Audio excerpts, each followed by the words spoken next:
உள்ளார சரிங்களா? அப்ப நாங்க என்ன பண்ண முடியும்? எங்களுக்கு ஃப்ரீங்கா இருக்குது, இதை மறுபரிசீலனை பண்ணுற கோரிக்கை வைக்கணும். இதெல்லாம் அரசாங்கத்துக்கு தீவிரமா இந்த விஷயத்தை எடுத்து போறதுக்கு என்ன வழி இருக்கு சொல்லுங்க பார்க்கலாம். போராட்டம் ஆர்ப்பாட்டம் செய்யும் அரசாங்கத்துக்கு கவனத்தை நாங்க இருக்கணும். தேவைப்பட்டா உச்ச நீதிமன்றத்துக்கு கூட எங்களுடைய பிரச்சனை எடுத்து போகணும். நாங்க எங்களுக்கு என்ன வழி இருக்குதோ அதை ஜனநாயக முறைப்படி நாங்க பண்றோமே தவிர இது மோசமான விஷயம் கிடையாது சார். நான் என்ன சொல்றேன், உங்களுக்கு மோசமான விஷயமே சொல்லல நானு. இதனால மறுபடியும் ஒரு எண்ணம் தவிர்க்கிறதுக்காக வாய்ப்பே இல்ல சார்.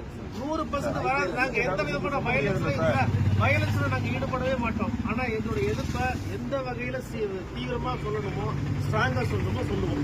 நீங்க ஒருவேளை அது தவறு நினைச்சுங்க, என்னைய நான் தான் இதுல தலைமை இருக்கிறேன், என்னை அரெஸ்ட் பண்ணுங்க, நீங்க என்ன விட நடவடிக்கை எடுத்துங்க. ஆனா எங்களோட உரிமையை தயவு செய்து மறுக்கிறது. ஏன்னா இது ஏறக்குறைய 50,000 மக்களுடைய வாழ்வாதாரம் இருக்கு. 50,000 பேர் இதுல பாதிக்கப்படுறாங்க. இடத்தை விட்டு ஓட வேண்டிய சூழலுக்கு பேசிட்டு இருக்கோம். அவங்க அரெஸ்ட் பண்ண போட்டு போறீங்க. இந்த உரிமையை தடுக்காது. ஏன்னா இது 50,000 மக்களுடைய வாழ்வாதார பிரச்சனை. எல்லாம் இடத்தை விட்டுட்டு கடைசியில் பிச்சை வாங்குற இடத்துக்கு வந்துருவாங்க. பிச்சை எடுக்கக்கூடிய இடத்துக்கு இந்த மக்கள் தள்ளுறதுதான் அதான் சார் சொல்றேன். உங்களுக்கு நீங்க எந்த மாதிரி எதிர்ப்பு தெரிவிக்கணுமோ நீங்க அந்த மாதிரி பண்ணுங்க சார்.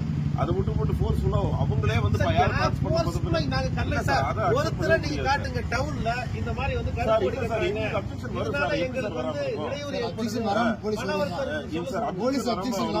அது யாரோ ஒரு ஆளுங்கட்சிக்காரங்க போன் பண்ணி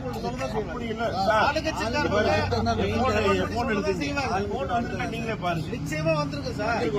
100% வந்திருக்கும். கருப்போடி கட்டுறாங்க எல்லாத்தையும் சொல்லி போன் வந்திருக்கும். ஆளுங்கட்சிக்காரங்க பண்ணிருப்பாங்க பாருங்க.